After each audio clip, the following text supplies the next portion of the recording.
শ্রমিক ভাই ও বোনেরা, কৃষক, ক্ষেত মজুর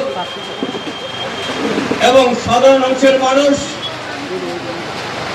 এবং যারা বৃষ্টিতে ভিজেও দোকানের সামনে দাঁড়িয়ে দোকানে বসে পথচারী সাধারণ মানুষ, সাধারণ নাগরিক আমাদের বক্তব্য শুনছেন, আমি আপনাদের সকলকে আমাদের রাজ্যের গণতান্ত্রিক আন্দোলনের তরফ থেকে এবং আমার নিজের তরফ থেকেও রক্তিম সংগ্রামী অভিনন্দন এবং শুভেচ্ছা জ্ঞাপন করছি। বন্ধুগণ, আপনারা শুনেছেন কেন এই জুলাই আগস্ট মাসে এই বর্ষাকালে, বর্ষায় তো বৃষ্টি হবে আমরা জানি, এরকম একটা গণ কর্মসূচি সংগঠিত করা এই সময়তে একটু অসুবিধাজনক। তারপরেও আমাদের দেশের শ্রমিক সংগঠন, কৃষক সংগঠন, ক্ষেত মজুর সংগঠন তারা এই সময়তে এই কর্মসূচি ডাক দিলেন। জাতির সামনে, জনগণের সামনে যখন বিপদ নেমে আসে,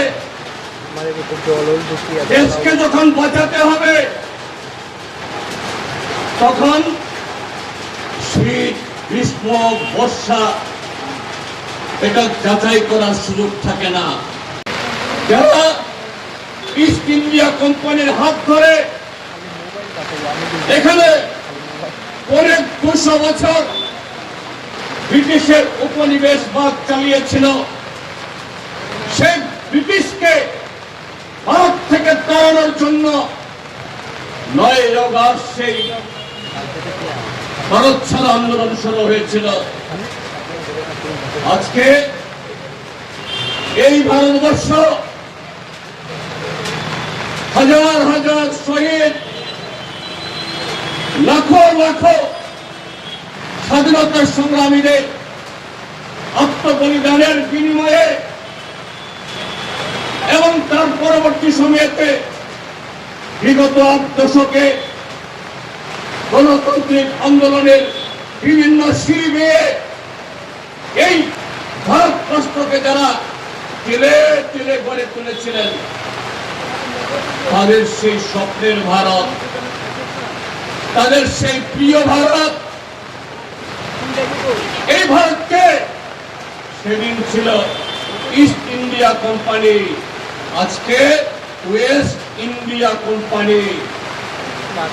নরেন্দ্র মোদী, অমিত শাহ, এই জটিল তাদের নেতৃত্বে আজকে ওয়েস্ট ইন্ডিয়া কোম্পানি ভারতবর্ষকে দ্বিতীয়বার পরাধীনতার শৃঙ্খল পরানোর দিকে নিয়ে যাচ্ছে।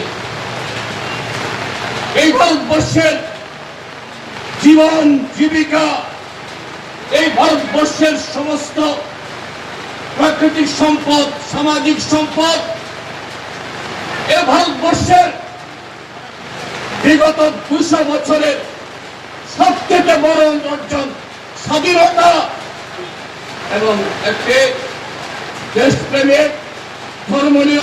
এই 10 তারিখের আন্দোলনে যে কোটা দাবি উত্থাপন করা হয়েছে, না বন্ধু, এই দাবি সনদগুলোর মধ্যে এমন কোন দাবি নেই যে ভারতবর্ষের শ্রমিক, আমাদের ভারতবর্ষের শ্রমিক সমাজ চেয়েছিল দেশ আজাদ হবে, দেশ স্বাধীন হবে, দেশের মানুষ ভোট দিয়ে তার সরকার তৈরি করবেন, সেই সরকার নতুন নতুন আইন তৈরি করবেন, সে আইন হবে যারা ক্ষেত খামারে, কল কারখানায় যারা সারাদিন কাজ করে হাড় ভাঙা ওই মাথার ঘাম পায়ে ফেলে রক্তকে জল করে অন্তত তার পরিবারকে দুবেলা খাওয়াতে পারে, মাথার উপর আচ্ছাদন থাকে, সেই শ্রমিক তিনি যতটুকু পরিশ্রম করছেন তার ন্যায্য মজুরি পায়। 8 ঘন্টা বিশ্রাম, 8 ঘন্টা বিনোদন, তার সাথে কিছু অর্জিত ছুটি। তার জন্য আমাদের দেশের শ্রমিকদের জন্য এ যাবৎ সেই স্বাধীনতার সংগ্রামকাল থেকে স্বাধীনোত্তর কালে যে সমস্ত শ্রম আইন তৈরি হয়েছে এটা আরো সংশোধিত হয়ে শ্রমিক বিরোধী, শ্রমিক বান্ধব, শ্রমিকদের রক্ষাকারী হয়ে ওঠে। কিন্তু এই নতুন ওয়েস্ট ইন্ডিয়া কোম্পানি, ভারতীয় জনতা পার্টি আরএসএস এই সমস্ত শ্রম আইনগুলোকে ঘুরিয়ে দিয়ে এই আইনগুলোকে সমস্ত নস্যাৎ করে দিয়ে শ্রম কোড যেন সেই মধ্যযুগে আর এখন ভারতবর্ষের মধ্যে ছুটির দিন না। 8 ঘন্টা কাজ, 8 ঘন্টা বিশ্রাম, 8 ঘন্টা বিনোদন, এটা অধিকার না। ভারতবর্ষের 1/3 পুঁজি ভারতবর্ষের শ্রমিকদের যাতে সেইভাবেই এদের শ্রমকে লুণ্ঠন করতে পারে এই শ্রম কোডের মধ্য দিয়ে তাদের অধিকার দেওয়া হয়েছে। 12 ঘন্টা, 13 ঘন্টা, 14 ঘন্টা, 15 ঘন্টা কাজ করিয়ে নেওয়া, তাদের শ্রমিক হিসাবে, কর্মচারী হিসাবে পেনশন, গ্র্যাচুইটি, চিকিৎসা, ছুটি, যাবতীয় অধিকার কেড়ে নিয়ে